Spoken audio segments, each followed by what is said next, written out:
ഉറങ്ങും മുമ്പേ നിങ്ങളുടെ മനസ്സിൽ നിറയുന്ന വ്യക്തികളെക്കുറിച്ച് ഒന്ന് ചിന്തിക്കാനായിട്ട് പറയുന്നുണ്ട്.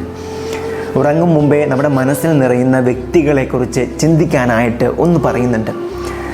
അതിൽ ചില വ്യക്തികൾ നിങ്ങളുടെ ജീവിതത്തിൽ നിങ്ങൾക്ക് മറക്കാനാകാത്ത സങ്കടങ്ങൾ സമ്മാനിച്ച വ്യക്തികളായിരിക്കും എന്നാണ് പറയുന്നത്. മറുവശത്ത് ചില വ്യക്തികൾ നിങ്ങളുടെ ജീവിതത്തിൽ നിറഞ്ഞ സന്തോഷങ്ങൾ സമ്മാനിച്ച വ്യക്തികളാണ് എന്നാണ് പറയുന്നത്. ഇൻ ബിറ്റ്വീൻ, ഇതിൻ്റെ ഇടയിലുള്ള വ്യക്തികളെ നാം പലപ്പോഴും മറന്നു പോകുന്നു എന്നതാണ് ഒരു സത്യം. ഉറങ്ങും മുമ്പേ നിങ്ങളുടെ മനസ്സിൽ നിറയുന്ന വ്യക്തികളെ ഒന്നെടുത്തൊന്ന് പരിശോധിച്ച് നോക്കൂ. ഒന്നുകിൽ അവർ നിങ്ങളുടെ ജീവിതത്തിൽ മറക്കാനാവാത്ത സന്തോഷങ്ങൾ സമ്മാനിച്ച വ്യക്തികളായിരിക്കാം, അല്ലെങ്കിൽ നിങ്ങളുടെ ജീവിതത്തിൽ മറക്കാനാവാത്ത സങ്കടങ്ങൾ സമ്മാനിച്ച വ്യക്തികളും.